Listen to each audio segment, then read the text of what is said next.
6 बेटे होने के बावजूद भी कोई एक भी अच्छा नहीं निकला, बुढ़ापे में अपने बाप का सहारा बनता। सारी उम्र मैं काम किया, 78 साल की मेरी उम्र है, मैं हुण तक मेहनत कर 2-4 दिन मैं घर बह जावां, मेरा किसी वजन नहीं चुकना। 6 बेटे हैं, उनके बावजूद भी अंकल जो है अभी भी यहाँ पर काम कर रहे हैं। बथेरी मैं बुरा भला कहता हूँ पर उनको अक्ल नहीं आती। मैंने कई बार सोचा घर बह जाऊँ, 5 वक्त की नमाज पढ़ूँ, मेरा दिल नहीं करता मैं आराम करा घर। एनी मैं मेहनत करने इस उम्र तो महंगाई एनी है, दुनिया परेशान हो गई है। इन्हें की किया आवाम का? कुछ नहीं किया, आवाम का खून पीता था। केड़ी चीज़ सस्ती की? 7-8 बच्चे ब्याह ने अपनी कमाई अपनी मेहनत के सस्ता दौर देखा, अच्छा दौर देखा। 101 रुपया तोला सोना, 3 रुपये से बकरा गोश्त, 3.5 रुपये देसी घ्यो। हम को खा सकता वै? आटा भी महंगा, दालें भी महंगियाँ, चौल भी महंगा, चीनी भी महंगी, घ्यो भी महंगा, फ्रूट भी गरीब आदमी खा सकता। मैं हुमैरा बाइकर लिटर टीवी के साथ नाज़रीन, मेरे साथ इस टाइम 70 साल एक बुजुर्ग मौजूद हैं। आज हम इनसे बात करेंगे और इनसे पूछेंगे कि 70 साल पहले पाकिस्तान के क्या हालात है और 70 साल बाद पाकिस्तान के क्या हालात हैं। अस्सलाम वालेकुम अंकल जी। बिस्मिल्लाहिर्रहमानिर्रहीम, अस्सलाम वालेकुम। वालेकुम अस्सलाम। अंकल जी क्या नाम है आपका? मोहम्मद असलम। कहाँ के रहने वाले हैं? इधर के पाकिस्तान के रहने वाले। अच्छा, पाकिस्तान के रहने वाले हैं। अच्छा, कितने बच्चे हैं आपके? 6 बच्चे। कितने बेटे कितनी बेटियाँ? 6 बच्चे हैं, 2 बेटियाँ, 8 बच्चे। माशाल्लाह। बीवी किधर है? बीवी 4 साल हो गए तो अंदर से फौत हुई। अच्छा, 4 साल हो गए फौत हो गई है। हाँ। तो क्या करते हैं आप काम? ये मुंदरियाँ छले बेच रहा हूँ। क्यों इस उम्र में क्यों? इस उम्र में कोई हमारा वजन नहीं उठा सकता, क्यों नहीं? अपना वजन आप उठाया है। माशाल्लाह 6 बच्चे हैं आपके। वो छह वक्खो वक्त बेटे हैं। बीवियाँ वक्खो वक्त जाके बैठे। कितने बेटे थोड़े? 6 बच्चे 2 बेटे। देखिए 6 आपके बेटे हैं, जवान हैं, आपने कहा अपने अपना सारा काम करते हैं, कारोबार अपना अपना सारे कर रहे हैं, तो फिर एक आप कितना को खा लेते होंगे, क्या खर्चा होगा आपका? 500-700 रुपया कमा के लियाई ने, 9 मेरे को रही एक, ਉਹਨੂੰ ਆਪਣਾ ਉਹੀ ਖਰਚਾ ਦੇਈਦਾ, ਰੋਟੀ 2-3 ਟਾਈਮ ਦੀ ਖਾ ਲਈਦੀ ਹੈ। ਜਿਹੜੇ 9 ਤੁਹਾਡੇ ਕੋਲ ਰਹਿੰਦੀ ਉਹਦੇ ਸ਼ੋਹਰ ਕਿੱਥੇ? ਹਾਂ, ਉਹਦਾ ਸ਼ੋਹਰ ਉਹਦੇ ਨਾਲ ਹੀ ਹੈ, ਉਹ ਵੀ ਮੇਰੇ ਕੋਲ ਰਹਿੰਦਾ। ਕਿ ਉਹ ਕਮਾਉਂਦਾ ਨਹੀਂ ਹੈ? ਕਮਾਉਂਦਾ ਥੋੜਾ ਕਮਾਉਂਦਾ ਹੈ, ਇੰਨੀ ਇਨਕਮ ਨਹੀਂ, ਇਨਕਮ ਥੋੜੀ ਹੈ। 20-22 ਹਜ਼ਾਰ ਰੁਪਇਆ ਮਹੀਨੇ ਦੀ ਤਨਖਾਹ ਹੈ। ਨਹੀਂ, ਸਾਰੀ ਜ਼ਿੰਦਗੀ ਤੁਸੀਂ ਕੰਮ ਹੀ ਕੀਤਾ ਹੈ। ਸਾਰੀ ਉਮਰ ਮੈਂ ਕੰਮ ਕੀਤਾ ਹੈ, ਹੁਣ ਤੱਕ ਕੰਮ ਕਰ ਰਿਹਾ। ਮੇਰੀ 78 ਸਾਲ ਦੀ ਮੇਰੀ ਉਮਰ है, मैं ਹੁਣ तक मेहनत कर रहा। मैंने पता 2-4 दिन मैं घर बह जावां, मेरा किसी वजन नहीं चुकना। यानी कि अंकल जो है 80 साल के होने वाले हैं। 80 साल और नाज़रीन 80 साल सारी ज़िंदगी काम किया है, और मैं ये हैरान हूँ कि इस उम्र में इनको घर रहना चाहिए, सुकून करना चाहिए, सुकून से लेटना चाहिए। और 6 बेटे हैं, उनके बावजूद भी अंकल जो है अभी भी यहाँ पर काम कर रहे हैं, तो उन बेटों को शर्म आनी चाहिए। वैसे मैं तो यही मैंने तो बथेरियाँ जानता पाता हूँ, बथेरी मैं बुरा भला कहता हूँ पर उनको अक्ल नहीं आती। उनकी माँ जिंदा होती है तो वो उसके वो साथ कुछ और बात होती है, वो तो मेरी बीवी है ना, वो तो आपके साथ नहीं, आपके बेटे आप उसके साथ भी वही करते हैं जो आपके साथ कर रहे हैं। बस। आपको कहते हैं कि कमा के खिलाओ। और बेटे क्या करिए फिर, नहीं वजन चुक सकते। मैंने कई बार सोचा भी मैं घर बह जाऊँ, नमाज पढ़ूँ, 5 वक्त की नमाज पढ़ूँ, सब कुछ करूँ, घर आराम करूँ, मेरा दिल नहीं करता मैं आराम करा घर। दिल करता है? हाँ दिल करता है आराम करना? हाँ बिल्कुल, क्यों नहीं दिल करता। सुकून मेरा बर्बाद होया है।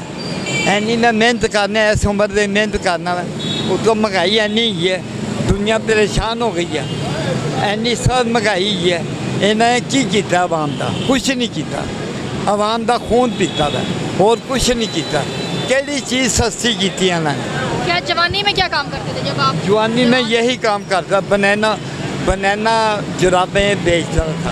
आज तो 30 साल पहले अच्छा, वो बाटी चौक में रेडी लगाता था। सोना वक्त पास हुआ, अपनी कमाई से बच्चा की शादी की, सब कुछ किया। अभी ये काम करते हैं, ये क्या है? हाँ, ये बनाना, ये मुंदरी छत, ये कहाँ से लेकर आते हैं? ये शादी खुद रहना चाहते हैं, खुद खरीदते हैं, चीज़ें खुद खरीद के लाते हैं, फिर खुद ही बेचते हैं। बेचते हैं। तो कोई फ़ायदा होता है? शुक्र है तो 500-700 रुपये का अनुदान पैंता। उनका की करते हैं?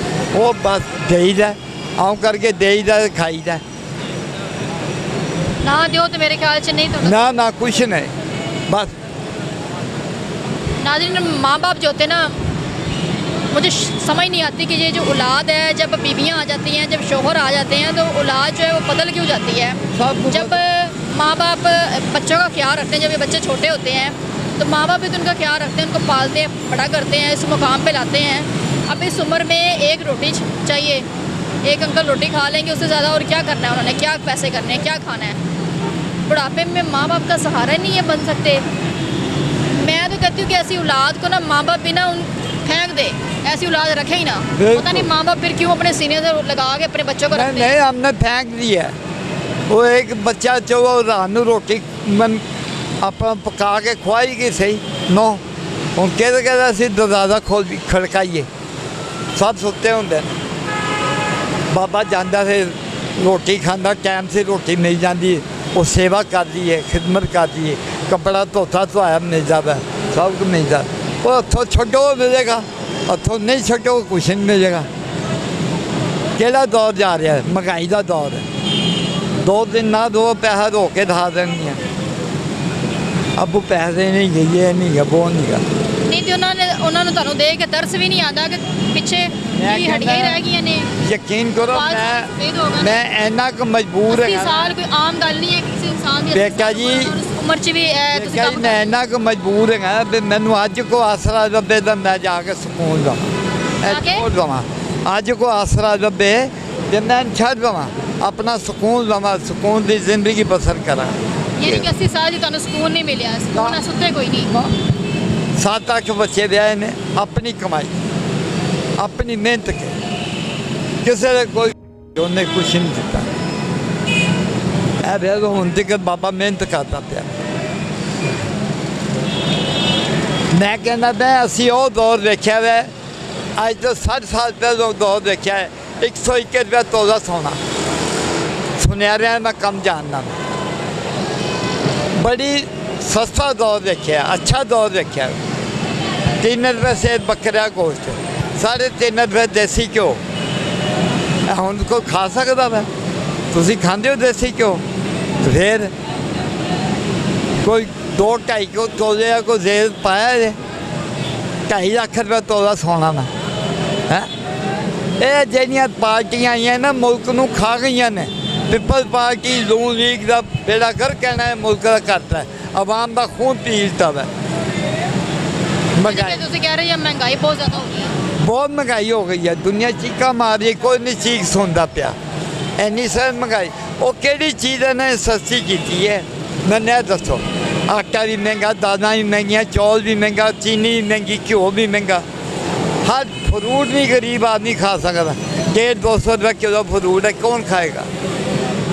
केड़ी चीज़ सस्ती है? एवं लोगों दसते भी महंगाई थले आ गई, केड़ी महंगाइयां ने थले लिया? सब फरार झूठे बेईमान बैठे, इन्होंने की करना वा? ये दुआ मंगो को अच्छा बंदा आवे, नेक बंदा आवे, जेड़ा आवाम का सोचे, मुल्क का सोचे। 6 बेटे होने के बावजूद भी कोई एक भी नहीं इंसान का बच्चा बना, जो एक भी अच्छा नहीं निकला, तो जो अपने बुढ़ापे में अपने बाप का सहारा बनता। तो ये हालात है आजकल के। मुझे नहीं समझ आती कि जब माँ बाप बुढ़ापे में जाते हैं तो जो औलाद है वो बदल क्यों जाती है। अंकल की एक रोटी का जो है वो नहीं ये खर्चा उठा सकते। मैं यही कहूँगी अपने माँ बाप का ख्याल रखें। ये हालात है। मुझे इजाज़त है, मिलते अगले प्रोग्राम में, तब तक के लिए अल्लाह हाफ़िज़।